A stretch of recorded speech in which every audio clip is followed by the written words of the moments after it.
today we are making a very simple yet elegant soap with the plumeria fragrance oil from Brambleberry. It does accelerate and cause ricing. So I'm a little anxious about this. I've already added in my mica and goat milk to the oils here.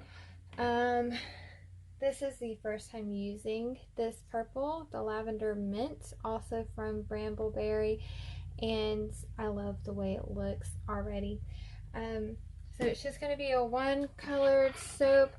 I want to measure out my fragrance oil really quick, and then I'm going to add our water and lye solution here. I did add in an extra 50 grams of water just to kind of help, and everything is also at room temperature. I just want to make sure I'm doing everything on my end to prevent the acceleration and the ricing. So fingers crossed that this goes well. I normally don't purchase fragrance oils that do this, but I just had I had a design in mind, and I really just love the sound of this fragrance in particular, so this is what we're going with. Alright, so all I need is 45 grams of this fragrance.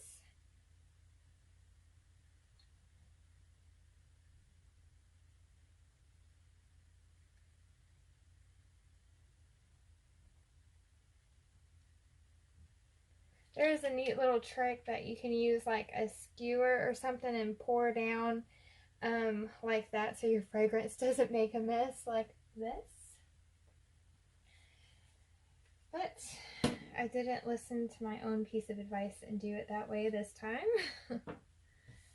Clean up my mess here. And then I'm done with the scale, so I'm moving that out of the way. And I also have an individual cavity mold also prepared and ready to go, just in case things just get super duper crazy. I have my loaf mold prepped, and this is what we're putting at the bottom of it to give us this really nice lace design. So we'll see how it turns out. Get my gloves.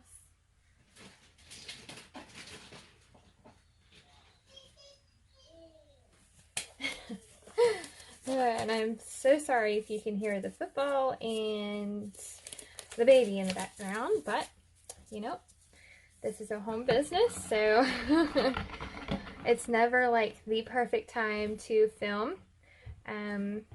That's just, it is what it is. So we get all of this ready to go.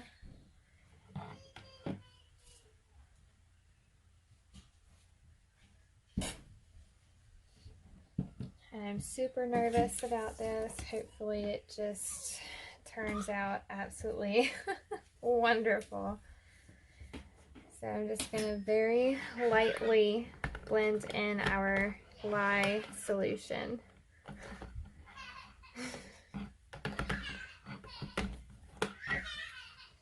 Very, very lightly. Do it on the lowest setting up here.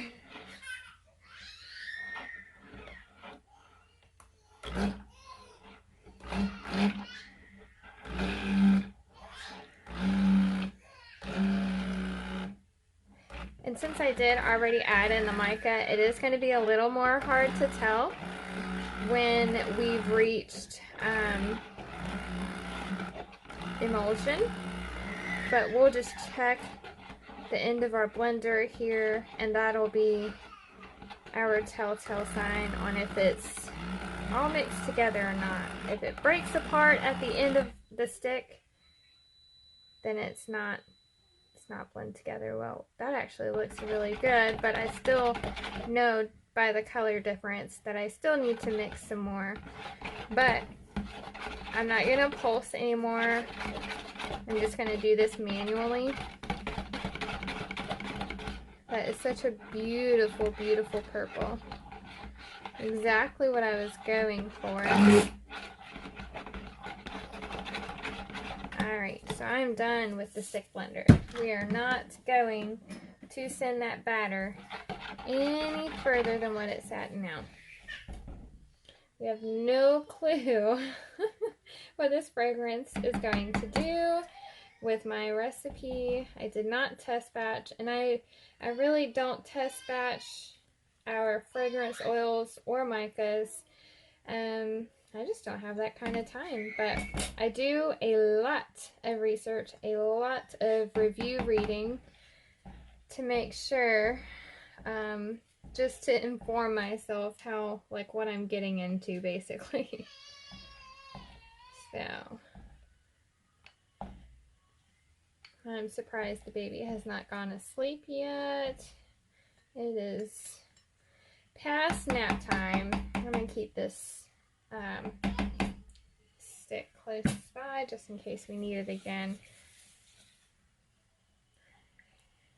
I've had one case of ricing before and it was awful, but of course at the time I didn't do enough research as to what ricing was. I had heard of it, but I knew that you just keep blending, blend it right through, and it just works itself out. So, but this also causes acceleration. So, whew. All right, so I'm going to quit talking. I'm going to get my whisk ready and get this fragrance in here and see what it does.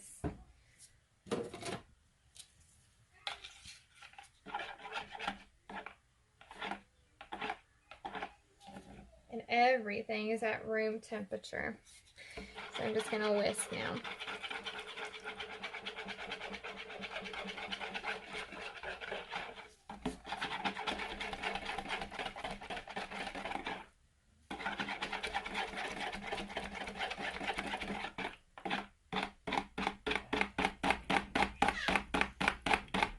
Okay, that's not bad. I see the acceleration for sure, but that's what florals will do.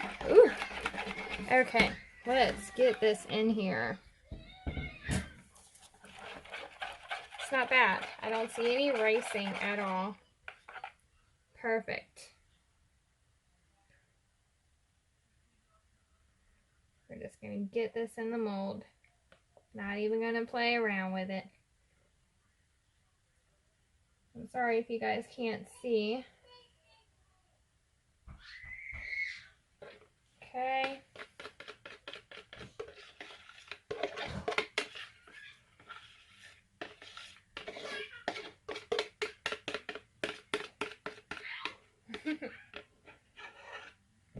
I don't normally scrape out a bowl with a whisk, but today I do. Alright, let me get the rest of this batter. Oh, it is such a pretty color, and I think that little lace detail is just going to go so nicely with this fragrance. It really does smell good.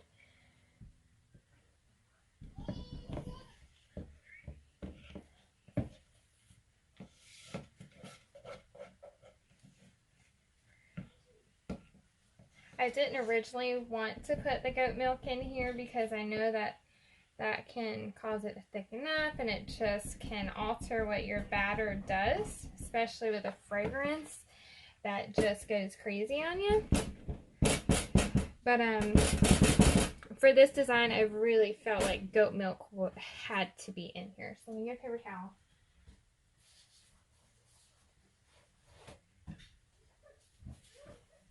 I need a lot more goat milk soaps. I just go right through the scented goat milk soaps. And when I don't have them, people are like, what's your deal? Where's the goat milk soaps that have the scent, that have the pretty design?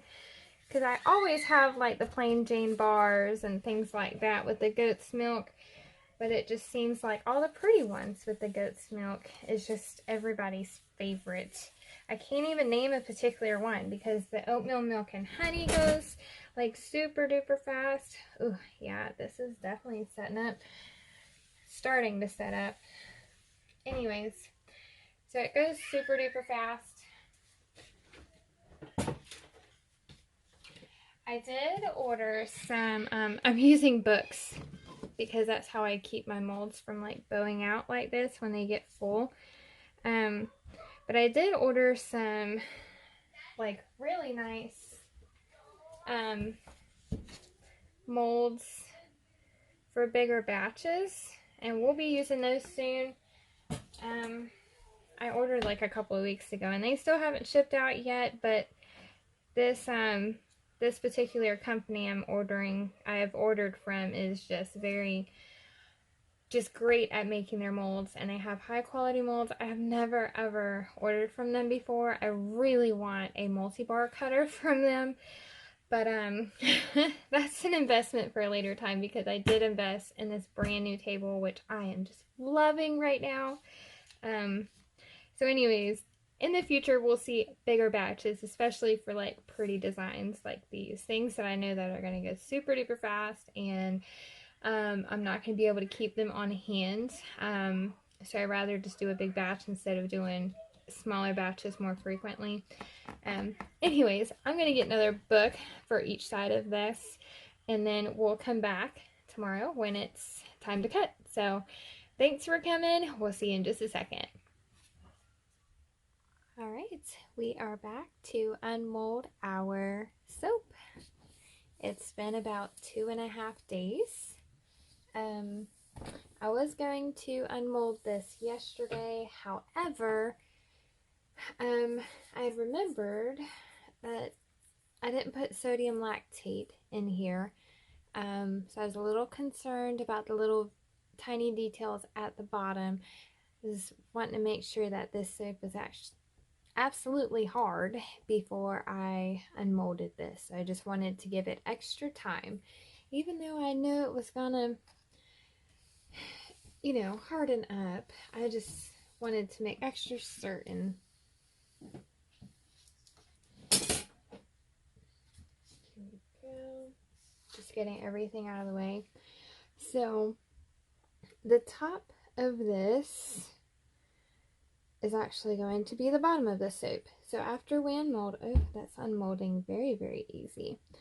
But after we take it out, we're going to plane it, and then we'll turn it over and remove the silicone. It did ash a little bit, but of course I'm out of the alcohol spray. That's actually going to be delivered tomorrow, but it's totally okay that it ashed a little bit, because like I said, we're going to plane this anyways. So I'm going to go ahead and get this set up. I'm going to get a paper towel to catch the shavings.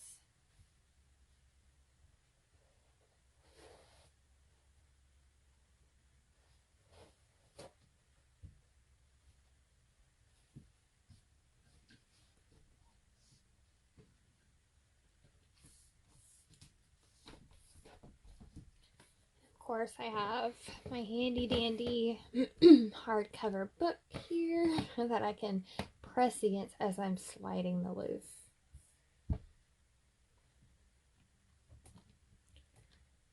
Okay.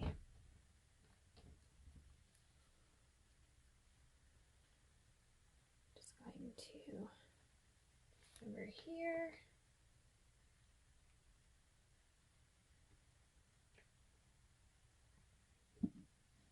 Very nice. Okay. As expected, some of this did seep down to the bottom. That's okay, because it's going to come right off anyways when we peel this off.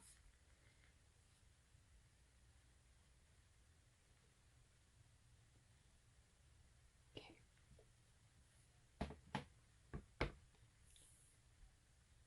Go. It's a beautiful, beautiful color. I really do like this purple. I'm actually enjoying the fragrance as well. So anyways, just gonna plane this off.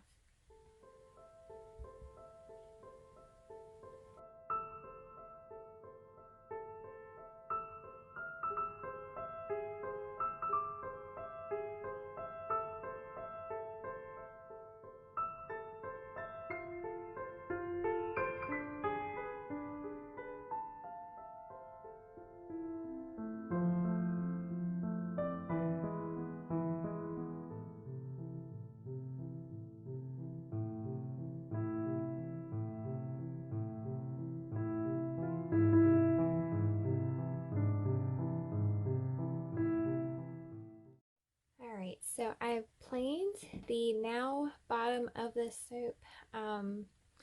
I should have just, I could have done it either way and it would have been fine, but using my loaf splitter or my slab splitter, I could have done the same thing, is level out the bottom. It's not totally leveled out, but that's okay. That just means, there's going to be a slight variation in the height of the bar, but it will, stand up anyway, so that's all right. All right, so it might be a little messy because I have this, the little bit around the edges here. Totally okay, but I'm just gonna go slow, and what I'm gonna do is I'm gonna pull the silicone away from the soap. And just go as slow as I need to go to make sure that this detail has turned out nicely. So fingers crossed. So there we go.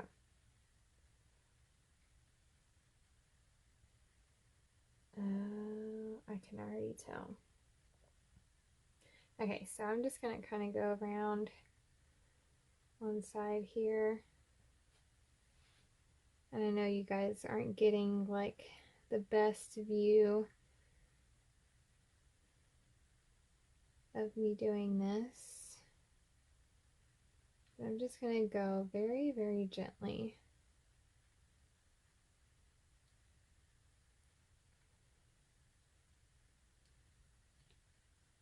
Oh, this is awesome. I can already tell. Let's see if I can just do it this way. Oh, look. Yes, exactly what I wanted.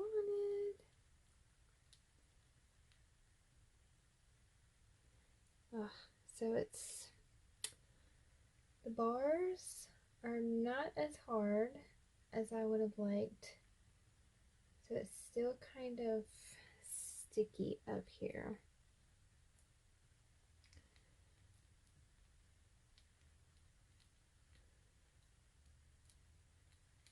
Okay, that's okay because it gives the bars more of a rustic look anyways. Let's zoom in here.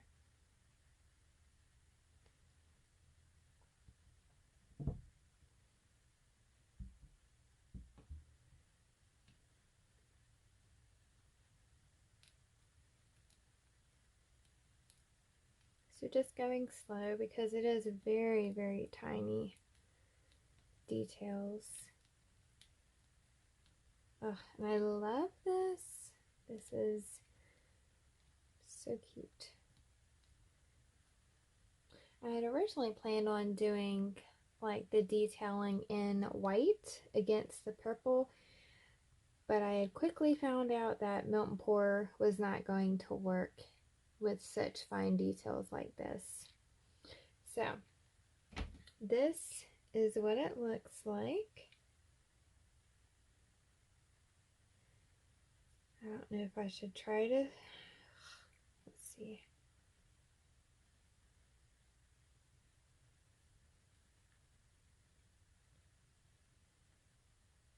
I don't know if that helps it or makes it look worse. I don't know. Trying to smooth it out.